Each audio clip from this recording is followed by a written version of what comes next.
bot story, and that's created a new bit of excitement. And when will it take off? Well, just like with Wall Street analysts refusing to count megapack money, they will count it as soon as the revenue shows up. We are already seeing real world AI in use in your car today. So that is something, but it's not broken out in a way that Wall Street finds tasty. So we're going to have to get some real numbers in there. And I think the next breakout, because we need to justify even today's price, which is, more than all the other automakers combined. But if I'm looking for a company that has a path forward, AI and autonomy are it. Robotics could very well will be it at some point, and Tesla's uniquely positioned. And so that's the parallel that I'm seeing is the execution begins to arrive. Okay, I was going to ask you this. So this is a flat until 2020, then it breaks out. But that was because they started to sell the Model 3 and they started to get earnings, right? Sales and earnings showing up. And then as the sales continue to grow every quarter, they report their earnings. Those keep, beating, just like what NVIDIA is doing. And then the stock follows that very nicely. And then when there isn't any kind of growth in earnings, it kind of stays flat because they don't believe in the story until the earnings show up. So here we see a little pop here, but no earnings necessarily coming together yet, right? Still a story that robotaxis coming next year, that bots coming next year. We did see energy start to contribute significantly. Do you think, though, that it'll stay flat until you see those earnings? Or do you think this time, is that similar to what happened here, Sat, in the 2013 time period? Well, I think that product side is very similar to what Brian had explained. But the difference this time is that the reason why I noted the 2018 one is because it's such negative interaction with the government entities. And for the first time, Elon has a good collaborative politician. This is the president-elect, that for the first time. So I don't see it stopping here with the relationship with the government. They're going to make it happen where it's going to be easier for the businesses to understand each other and the government and to proceed forward. And we have a president-elect that's willing to collaborate and help out with that, because he believes in the progress of the frontiers. He visited the Starship launch. So he's willing to look at what Elon's doing, which is kind of smart because he's the first politician that's publicly actually supported him. So I think it's a very different relationship in terms of the positivity that's going to be brought up. So I don't think it's just the earnings that's going to be the propelling thing of the win for Tesla. If you have a government entity that's willing to work with you, like every interaction with NHTSA is kind of negative.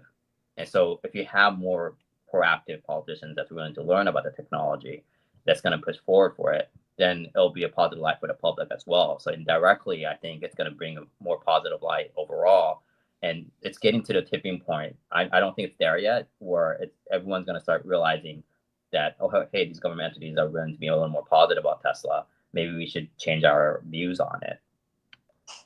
I have a follow-up question on that, which is, what if the president-elect's tone shifts? What if Elon and him get into a tiff? And is that a potential downside pressure we should be cognizant of? No. Why? Because I think that's just a lot of mainstream media trying to create a divide and conquer right now. And that's why you keep seeing all that. And I think they have the proper respect for each other, and they know that each other's fate over the next 4 years lies within each other's hands. And so I don't think either one of them are going to disrupt that. And if there was going to be a point of confrontation, I think it would have happened by now. Well, it did happen last time in 2016. They were very close at the beginning of the term and very cold and bitter by the end of it. I don't think they were anywhere near as close as they are at any point that they last time. They weren't anywhere near the way they are now. And I think now they have more clarity and understanding. And before, they just both were talking about potentially working together. I think it's apples and oranges. I would agree that the amount of power that Elon has shifted pretty dramatically over the last 8 years. And but he was on the Science and Technology Council or something like that. He was the first person added to it and the first person to leave it, unfortunately, at the time. But I think that, go ahead. Sorry, I want to take this conversation. It's actually the second segment. We're going to talk about the government and how similar what he did with the China government is what he's doing today. Just kind of continue, if I can, this particular topic here. What I see similar to what happened in the past was, like you guys said, it's a new vehicles, new factories. Well, guess what? We're about to launch 3 new vehicles, and a revolution in manufacturing as well at scale. Because one of the things that Elon and Tesla has said in the last earnings call is we're expecting the robotaxi, the cybercab, to be volume production in 2026. He said that twice, volume production 2026. We know there's going to be the refresh Model Y. Don't think that that's going to do anything to the stock. Most people are saying that. There's going to be new vehicles, and the rumors are coming out now that they're on track for first quarter, certainly by second quarter, and there's multiple vehicles. So this is a new market, right? You got the Cybertruck that was launched last year, but it was slow. People are like waiting to see, is it going to be a hit or not going to hit? It's a slow ramp. This year, we see now that it's a hit and it's going to go up higher. So you have new vehicles that's actually going to start selling at scale. So what are your thoughts about that? And that's exactly what happened here, right? Model 3, Model Y. Well, one thing I can say is, just to continue at Brian's point, is that Elon's in Doge with Vivek. So they already found like empty government buildings that has heaters and air conditioning on for no reason, right? So that's like, and there's like some weird obscure study that has nothing to do with the US spending hundreds and thousands of millions of dollars on it. So he's actively working with the government to make him look better. And guess what? That's how he works with Tesla. So imagine that they have this transparency call every single week and updating about the government. That's exactly how he works with Tesla. And so when we're having these new vehicles coming out and there's like some testing going around the factory, we can't even tell if that's the testing for the robotaxi or if it's a compact car, because it's the same platform. We won't know. So they could be progressing even faster, and we don't even know because that's internal progress. So I think the progress is hidden more so than before, but we can see it indirectly how he works transparently with the government, because it's not a difference in the way he works. Okay. Well, you guys want to talk government. Let's go ahead and move to the second topic then. Boy. I don't. I think it's a pointless topic. Exactly. So it's the second thing that looks like that it's a repeat of what happened last time. And is that when Elon was able to be the very first company, the very first U.S. company to take advantage of a new rule change that allows foreigners to own their own China business, right? So this is in 2019. Elon Musk's China factory, now a field, soon will be a factory, a plant, aims to pump out its first Tesla this year in China. They started construction of its new China factory, the first wholly foreign-owned car plant in the country. And the ceremonial breakthrough happened. It was a 210-acre site. Initial production of the Model 3, and Elon said he aims to build the plant in record time, achieving volume production next year. And in this paragraph, Tesla was the first foreign automaker to take advantage of a recent rule change, allowing foreigners to own their China business instead of having to work with Chinese partners as previously required. This is a gamble. It will take billions of dollars to build a new footprint in China. As a 100% owner, this burden falls on Tesla. So my point was that there's a new rule change. For the very first time, China allowed Tesla, one of the only companies still today that is wholly owned by the U.S. company, not requiring a joint venture. Do you guys think that in order for that rule change to happen, was it just 100% China saying, hey, we got to do this? Or do you think that Elon was part of that decision? He was working behind the scenes to say, hey, you can trust me, you can trust us, here's why it's beneficial to you.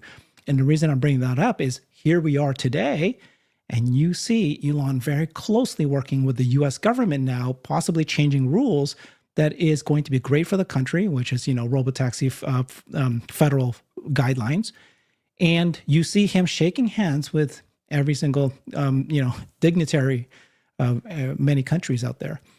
Do you think that this is something similar to what he did in China is happening now? So I'll start on that one. Prior to the partnership in China, I guess not really a partnership. I mean, they're doing their own thing. Tesla had worked with a variety of manufacturers to build cars for them: Mercedes, Toyota, and the smart car, all of that. And those partnerships were very frustrating for Tesla. It was a mess. They wanted things done in ways that Tesla didn't want to do them. Tesla was trying to explain that we move very quickly. We can get these things done. Just trust us. And I think Tesla, when in discussions, because a lot of countries surely were courting the new factory, in those discussions, it surely came up. Look, I'm just not going to come here if you're going to make me do a 50% joint venture. It doesn't make sense for us. I don't care how cheap everything is. Just write it in a way that it will work for both of us, and we'll do it. I imagine the pressure came from a bunch of companies, but China really wanted Tesla. They could see what the other partners who had worked with Tesla somehow couldn't see, which is that this company has a secret sauce and it works. I have a show coming up about Rivian's new factory. They're going to spend $6.5 billion to make a factory that has an output capacity of 200,000 units. Compare that to Giga Shanghai, which cost less. Yes, it's in China, but still, and has a capacity of north of 1 million. It didn't cost 5 times more to get 5 times the production. They just do things differently. And it was a smart move on China's part because that really kicked off the EV revolution globally, but especially in China.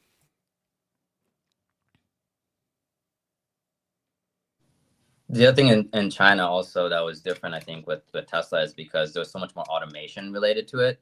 You couldn't just do a replication of another car factory. It's a very different setup. So they didn't have the technology because Tesla's the one that's pushing it. Even in the US, they're the ones that's pushing that. And so it would make sense to be able to negotiate and say, hey, there's this technology that you could be exposed to, and it'll be easier to have that understanding of that technology. And the other part that I think indirectly was really interesting because my Chinese friend was saying Elon was brilliant because a couple of years ago he did a price cut for close to 20% on the vehicles, and that you put havoc on every other OEM globally. It's not just the US. And so Elon's not worried about like IP being stolen or taken or experienced engineers being taken away because he's about innovation. He's pushing innovation so fast. It doesn't matter what happened in the past. You keep on building the next one. So he keeps going forward. The other OEMs don't have that kind of confidence.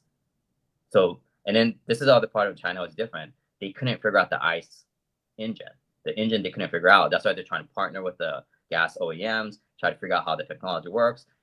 They're jumping that now. That's why there's a lot of OEM EVs, and the motor is easier. Just like they went from not having a franchise retailer that's global, they went straight to online retailers. So they're skipping a generational part of the technology they couldn't accomplish or come up with. So they're skipping that to the digital era. And so Tesla was already fitting that part and getting ahead of everyone. And no matter how much whoever does it, they can't catch up to them. Mm-hmm. So the question is this similar to what you saw in China starting to happen again here? I think so. There's a pattern to it, but I think in the US it's even bigger because China is very, very much about business. So if it's about business related, they'll get things done really fast, right? In the US, there's a lot of bureaucracy, and he's becoming part of advisor to the bureaucracy to make it more efficient on every aspect, not just Tesla. And you'll see the benefit overall on everything because Trump wants a better legacy for himself. His attitude changed quite drastically from what I saw in the previous elections. He wants a legacy that's going to be really positive about himself. And he's made that point through his talks with what he was going to do with the economy. And tackling that budget deficit and that is huge. And that is going to be a huge effect for the businesses. And also he's talking about lowering taxes and so forth. So there's a lot of pro-business stuff that's going to go on that's going to galvanize the whole economy. And the whole economy gets better, your interest rate comes down, and then people can buy the cars. So I think it's a huge part of it. We don't know the timing of it, but I know all the ingredients are starting to come together. Yeah, I don't real quick. I don't really have a thought on it. I think for me, it's too early to see that far out. So I think I would defer to the expertise of the rest of the panel. That's all. No, I was just going to say that, what we're seeing here is Elon's skills, right? So we position this show as, look what happened in the past, and it seems like it's echoing now. But actually what we're seeing is this is the DNA of Tesla. This is the DNA of Elon. And they are an innovation company. So they innovate. And then once that innovation, this is the third topic, right? The innovation occurs, like full self-driving, then it generates revenue. It makes sales. It disrupts a market. In the same way, right now, in order for Tesla's business to succeed, they're revolutionizing something that hasn't happened before, like electric vehicles, needing to have superchargers, needing to have kind of new rules put in place. And when you do something like that, you need to work with the government. Elon's been working with the government, has been doing it, knows how to do it.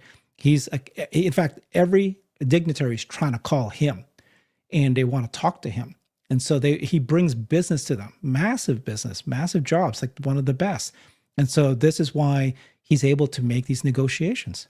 He did it with China. He definitely was, in my mind, there to convince them. He probably can't come out there and tell people, I'm one of the reasons why China made this very first rule, this recent rule change that happened. Was that a coincidence? No. Elon was there the year before telling them, here's how the two parties could work together. You don't need to be a joint venture like you force everybody else to. Here's how we're going to benefit you. There's 400 suppliers in China that are all Chinese owned. So all of that added together is bigger than the Tesla business by itself. Tesla created those 400 suppliers. Those 400 suppliers are now supplying hundreds of electric vehicle companies in China, and they're now trying to, go global. They're trying to break through globally. So China saw with Tesla's support, and by the way, we've done shows where we've interviewed top executives, top government officials from China, where we saw those interviews, and they were praising Tesla, saying, thank you for Tesla. It was a win-win, and it still is a win-win that they came here. They kickstarted the electric vehicle. They shared this. We were benefiting. So the partnership worked really well. Elon first principles. He thought it through. That's what he's doing with the government here in the U.S.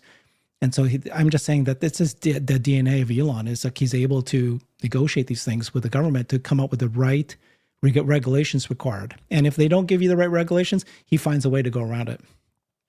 To add to your point on the 400 suppliers, that's 400 tier 1 suppliers. Right. These are the not counting 2, 3, 4. These are the people who make the final product that goes into the car.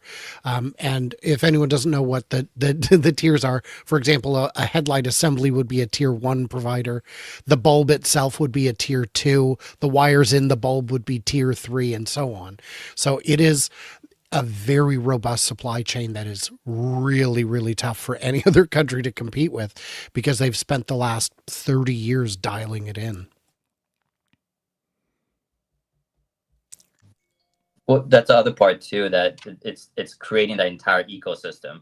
And so that's what's going to happen even more so in the US, even more. And the Nevada Giga factory, there's plenty of space to expand in there. They're not done. Texas is not done. And the expansion stuff for Shanghai, we got news on that. So there's all this expansion that's happening, even though it doesn't make the news. Obviously, they're not going to say the news because the news on Tesla's side, but there's expansions going on. So it's just that we're not going to see it in the numbers quite so soon, but it's going to be there because you see the build out. And so it's a matter of time. Okay, when did it get the production high enough and gross margins high enough? And then the other part is like the Tesla Energy gross margin has been growing crazy high. So it's like slowly coming in there, and then people are focusing on just the deliveries and production. There's all this other stuff happening behind the scenes. So when you see the government collaboration, and this is the other thing too, the politician's great at the end of the day, no matter what you say or who you are, which side you are, I don't really care which side you are, you're going to be graded by the economy. Because if people are struggling to afford food, they're not going to be happy with you. So if you're helping the government, the city is doing well, that's why Shanghai is great, because it makes them look better if the business is doing great. So they're willing to collaborate. And I see that happening here. Now President-elect wants to work with Elon because it's going to make him look good. And any politician would want to be that. That's why it goes back to Herbert's point. Like, why wouldn't you be talking to Elon? And that's why robotaxi and bots, all governments will support that, because it's going to, the country that is doing robotaxi and bots are going to have an advantage economically. And so they're all racing for this. So this idea that, oh, regulations are going to regulate. No, these two particular industries are so lucrative. They're all going to be racing for it. So I think Sat made a really good point about Megapack, because it does have fantastic margin. And what that means is when they start building them in China, they'll probably supply them domestically to the Chinese market for, the same kind of margin, but on a cheaper build. You don't have to import the batteries. They're just down the street. So what can happen is, as fast as that factory can build them, they will ship them. Even if they need to trim a little bit of margin, they've got ample margin to play with. And what we were talking about at the top of the show, what's next for the stock? This is one of the answers. The execution on Megapack is going to be soon and undeniable. And we're watching the factory getting built. It is going to be done before the end of the year. The walls will be closed off and all of the outfitting will have begun. We're definitely looking at volume production of the Semi next year. These are real things that you can measure. You don't have to dream about it. They're real. They're out there deployed. They're in the news. They're undeniable.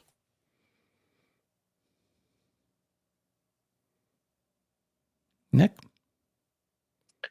I agree with everything that's been said. I have a question, not to get off our agenda here, Herbert. We can talk about all the things that make us positive right now, but where's our blind spot? What aren't we seeing? It seems like everything is pretty frictionless at this point. It almost feels too good in a way. So as I'm hearing everyone talk and I'm Let watching me all these address that. videos coming out, Uh-huh. I would just there's got to be.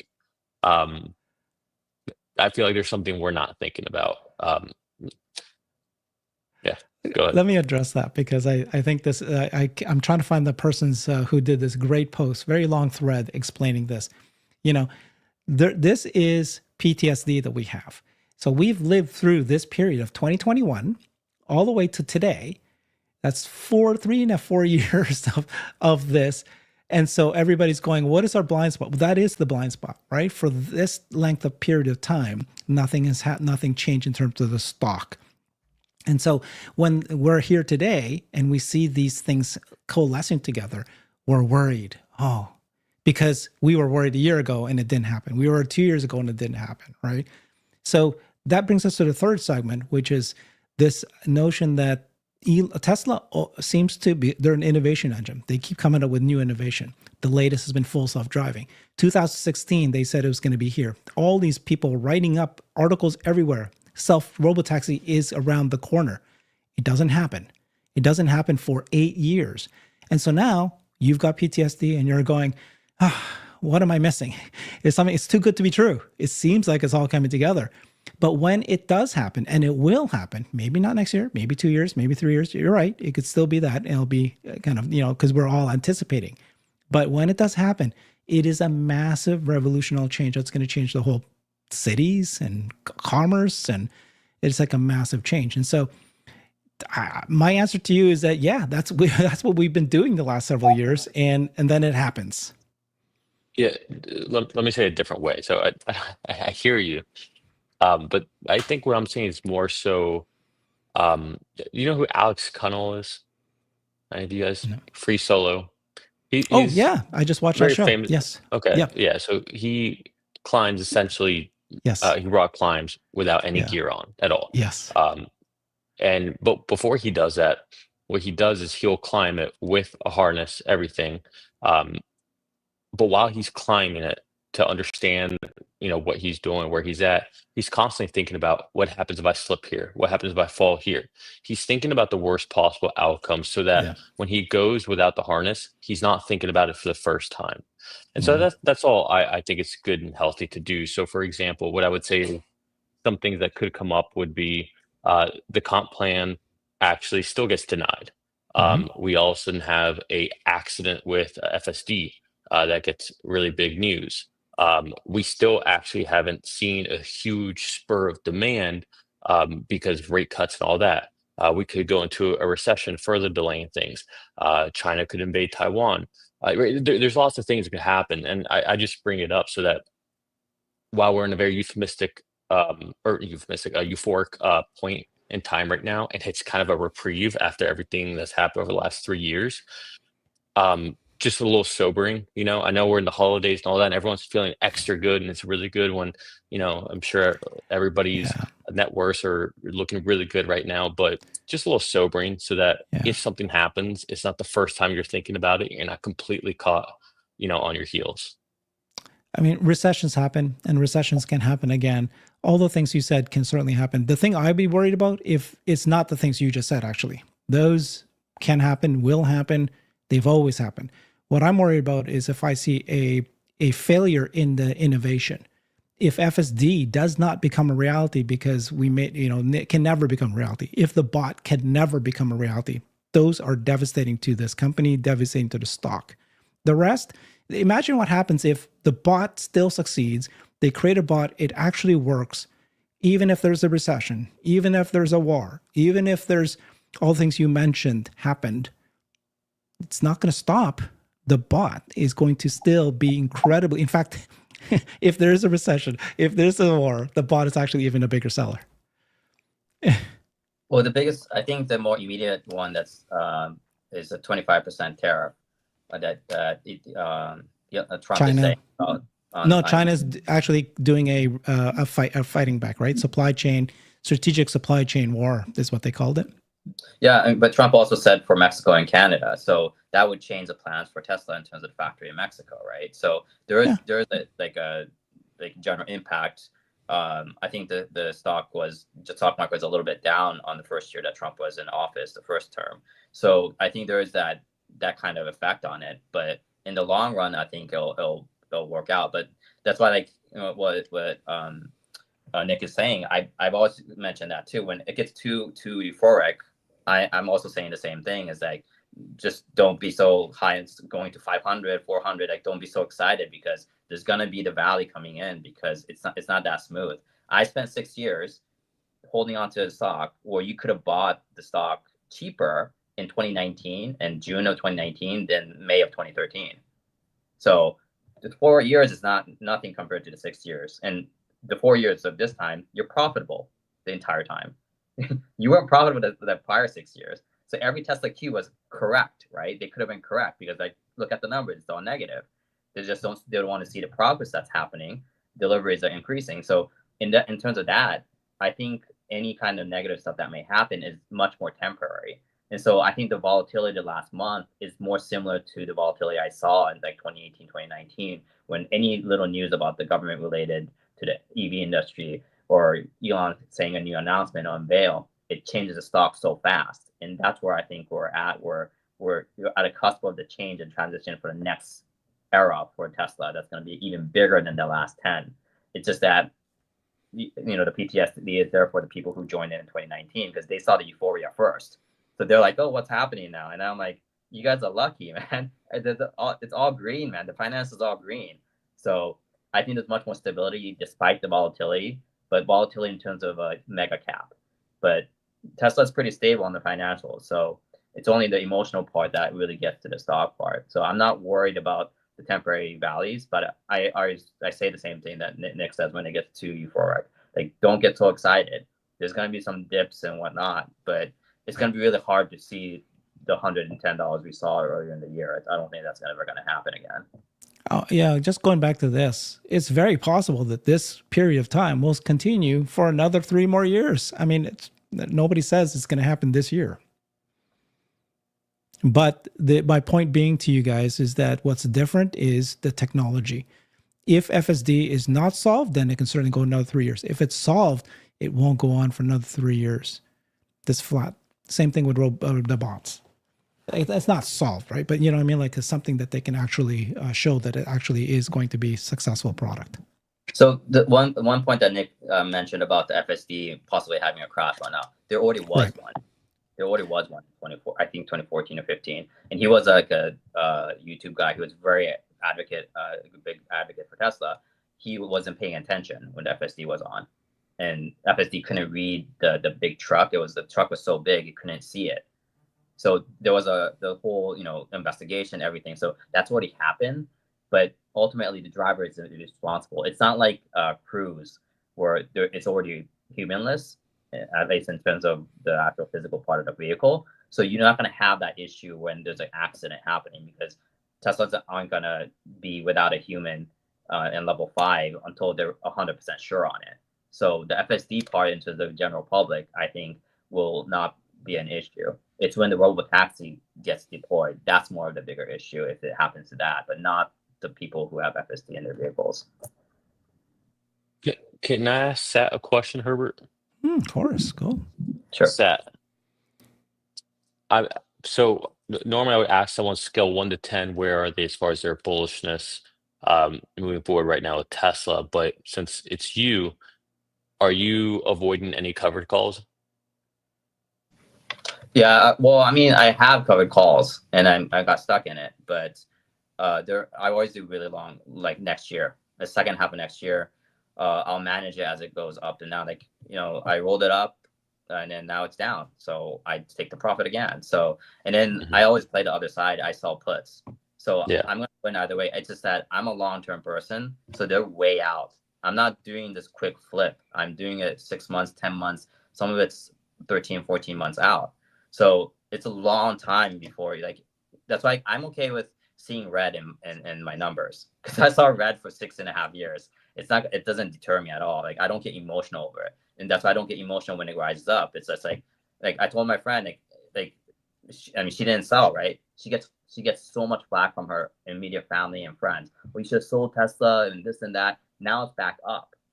It's back up 50, 80% from where they were complaining about. And they all sold at the low and she didn't. So It's like, look, I told you so. I told you, just wait another couple of years and then look at what happens. They made some money, but they're not going to make money like Tesla does.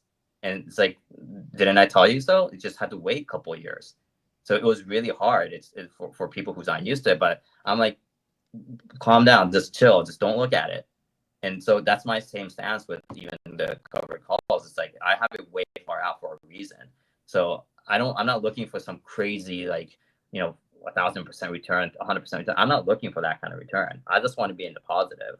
So I got caught on the wave back up. That's fine, because I have the puts that's supporting it. So, and it's further out. I'm gonna manage and come out on top eventually on it. So that's why I play the long game, and I'm okay with seeing red. I've been training with Tesla. Nothing will phase me. And trust me, Elon is way more tame now than he was in the early days. He had to be on newscasters and reporters way more, because every little thing that the newscaster said would tank the stock, and he would have to correct them. It was so ludicrous that the driver ran into, in 2013, I think the driver ran into a wall, hit a tree, walked out with minor injuries, literally walked out of the car. And then they said the Tesla went on fire. So it's that doesn't make any sense. You shouldn't have survived that, right? So that kind of news is not as prevalent now, because you have X, you have people talking about it and calling out on it. So I don't see the risk as big, even though I may see red numbers or whatnot, stock or the options. I'm pretty chill about it. Love it.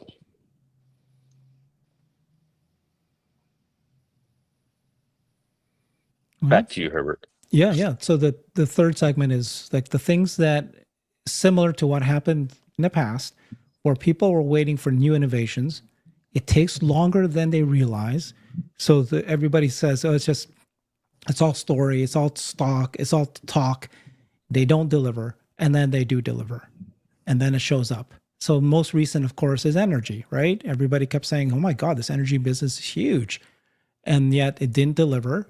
And then finally, it's now showing up in the last several earnings. But you just go back a year ago from today, and not a single analyst was talking about energy. It was the first quarter of this year that they finally started even asking questions about energy. And now they have to call Tesla an auto and energy company today. You cannot not talk about energy anymore. And the same thing's happening. So can you guys share some information about the kinds of things that people did not believe, but then actually is delivered. Because right now, many investors are sitting on the sidelines, not believing that FSD is going to turn into robotaxi. Well, I'll just do one real quick that when Sat was talking about some of the legit complaints of Tesla Q from the teens, one was that Tesla had this looming debt bomb. There was billions in convertible debts that if the stock gets high enough, you can just pay them in stock. But if it doesn't, you got to come up with billions of dollars that Tesla didn't have. They'd have to refinance it. And that's difficult when you're growing. But all of those converted. The stock, of course, went up in 2019 and 2020, and they converted. They got they got the debt squared away. In terms of things they've actually delivered, I know people love to say that Tesla's always late, but that's just not the case. If you look at the Model 3 factory in Shanghai, they said a year. It was done in 9 months and out the door in a year. The Model Y factory, same thing. The Model Y unveiling was almost a non-event. They said, maybe Q2, 3-ish next year. And it came out at the earliest end of that estimate. 365 days later, the car was on the road ahead of schedule. So Tesla can do these things, and they have shown it time and again. Anyone care to share another example? Well, one point that I have to say is that they were late on the Model X by 4 years, or 2.5, or whatever it was. It took them four years to do it. But the problem isn't how late one production is; it's how profitable you can make it. And they were profitable within a couple of years. No other OEM EV is so profitable besides that. I mean, maybe BYD is. I don't know those numbers, but at least in the US related market, none of them are. So even if they were delayed, it doesn't matter, because at the end of the day, they're making money. He made sure that they make money. That's why there's a redesign. That's why instead of 8.8, it became 10.10 for the robotaxi. There's a reason why he makes these hard decisions that's unpopular. And like, I won't talk too much, but like Rivian's problem is really easy. Just raise the price by 33%. You're down 33%, raise it 33%. Because I think the product is phenomenal. Even the Lucid product is phenomenal. You're just not making money on it, then it's not going to survive, right? So you have to do the right numbers to get it in production and make money per unit. If you're not making per unit, it doesn't matter what you do after that. You're going to burn down the cash. So it's not the delays that matter, and that's where people want to focus because of negativity. It's what you do with the actual production when it gets there. And afterwards, he learned from his mistake. They were actually earlier on the Model 3, and the Model Y was early, like a month or two. They were actually early into the start of the production. So they've learned from that, and you saw that production rate go up. It's a whole different level, that the volume production that they're dealing. And then guess what? Cybertruck, 10 months later, not even a year, their gross margin positive. When the other OEMs have the same truck industry advantage, first mover advantage, for 3 years, and they still can't break even. They're nowhere near break even, right? So it's not about like how late one is. It's like, can you make a profitable, EV? Can you make a profitable product? If it gets to the market, it's a phenomenal product. It's gonna make money, and Elon proved it. The Cybertruck proves it. I would add to that the Highland changeover from the original Model 3 to the refreshed one was painless, seamless, and quick.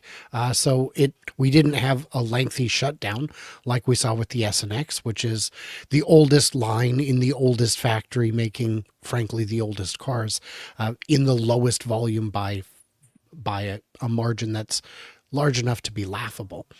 So yeah, the execution has absolutely improved. And I agree with what you just said about building it profitably. They could have been making the Semi years ago, but they wanted it to be done right. They wanted to get everything in place so that when they turn on the faucet, what comes out is clean water and not just any old water.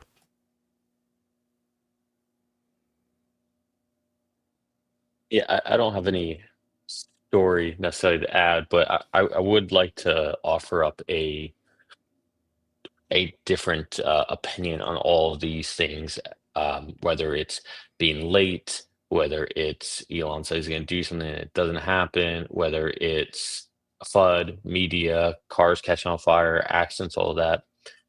The last, I'll say 3 to 4 years, but really the last decade, you can say, has been kind of a pull forward of all the kind of it's hardened Tesla as a company to the point where, in general, anyone who invests in it at this point, they understand what they're getting into. It's not a surprise, right? Whether it's this assumption that, oh, Elon says this and it's going to be late, but it eventually happens.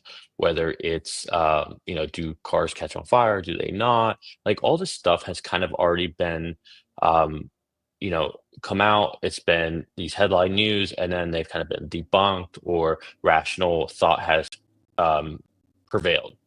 And I think we've kind of, brought all that forward to the point now where I think the market has baked all that in, right? The market, I believe, is rather efficient. I think it's extremely efficient. And I think anything moving forward won't really rock things. I think that the company has become so hard as far as Wall Street goes. It's been so hardened that all these things are just kind of like not even needle movers. Like I can almost guarantee you if something came out right now regarding Tesla, whether it's a recall, even recalls don't even move the stock anymore, right? Even over the air, everybody knows they're over the air updates. Like none of that even moves the stock anymore. And so I think all these things about timelines, whatever, are kind of just ignored at this point. And I think that puts us in a very different paradigm than what we were just a year ago. And I think seeing other things come to fruition, whether it's the the booster getting caught a couple weeks ago, whether you see Elon trying to help support Trump and then him winning, whether you see the Cybercab actually coming live, whether you see the Cybertruck actually being delivered, like all these things are just further proof points for people to see that, oh, wait, it's not all vaporware. Oh no, look, it did come to fruition. And so all these things, like all this narrative from people who want to just try and tamp down, the Musk economy, or just want to have a headline because Tesla gets clickbait and all that. People now know what the truth is and what eventually happens. And it's just, it feels like we're just in a different place, which is why I think 2025, 2026 moving forward, it's literally a whole nother half of a decade we're about to go into, where this previous half, I think, was all about just kind of taking our lickings and baking all this in. And now we know what the reality is. And so I just don't think any of that matters anymore. I think we've gone through that. That era is over, and now it's a new era. And the beautiful thing about this next era is that it's the culmination where everything starts really coming. I mean, guys, we know what the Cybercab looks like. I just drove from Florida to Georgia, 525 miles. Perfection. Like did nothing, right? Like this is where we're at right now, and it's end of 2024. So we're in a whole different place at this point. Herbert, I have a question for you because Nick talked about Cybercab. You rode the Cybercab. What was your impression on the Cybercab? Because people's impression at the event was different from the people who were seeing from the outside event. Yeah, I rode 2 robotaxi rides when I was at the We Robot event. One was on a Model Y, and the other one was the actual Cybercab. And my impression was, I was zero concern. I went in there, I'm looking at my phone, I'm playing around with the screen. I had zero concern. And I asked myself later, like, why weren't you afraid? Because this car was doing things that I couldn't believe it would do. Like there would be a lineup of cars because they're dropping off passengers. But my car knows that it's supposed to go to the next waypoint, and it just waits behind them. And then it goes, oh, okay. And then it goes around them and it goes past them. So it was perfect. Everything was great. The ride was smooth. There was people riding bikes everywhere. There was people walking everywhere. It wasn't this controlled, Disneyland environment. And somebody was just driving a golf cart, decided to ride a golf cart in front of us, and it slowed down. So very, very quickly, I was already immersed in my relaxed position. It was perfect. So, I mean, I really wanted to have more of an experience, as in my hope was that it was going to be a larger cabin, really designed for the experience. But this is still a car. I'm still sitting back, lots of space in front of me. And so I felt comfortable. It was great. I just wish that it was a little bit even bigger of a lounge, a mini lounge. But they did that because they wanted to reduce cost, right? So they're weighing the two against each other? Yeah, for me, it was just a similar experience, but it's like what Nick was saying. It's just like it's sort of flawless in many places in the U.S. and many of the drives. So I was like, oh, it's even better because I don't have to worry about the nag. I don't have to worry about steering wheel. We were watching a movie on the screen in the Cybercab. It was phenomenal. Yeah, they confirmed that the Cybercab was using version 13, by the way. Yeah, so this was my first call it road trip, 500 plus miles using highway FSD 12. Um, it was just I can't even tell you how many times my wife and I looked at each other and were like, Mm-hmm. "Oh my God, I can't believe how it just handled that." Mm-hmm. And majority of the time, it was dealing with other people being like, honestly, they Yeah. should be arrested and license taken away the way they were moving. Mm-hmm. But it was dealing with those people. It just literally everything perfect, whether it's construction site, um, ambulance, police cars, like everything on the highway was just butter smooth. I it was just kind of shocking. I wasn't expecting it to be that good for that long for that many miles in a row. So the highway doesn't impress me. It's been good at highway for a long time. What's blowing my mind is its behavior, like you said, in construction zones, because it slows down, it moves over, it follows the cones. And that is a challenge that is so much more complicated than just staying between the lines. There are adaptive cruise controls that are already pretty good on the highway. Toyota, Ford, GM all have pretty good adaptive cruise, but it's solving problems in very organic ways. And a game I love to play is, am I going to hit the blinker first or is it going to read my mind? And increasingly it's reading my mind.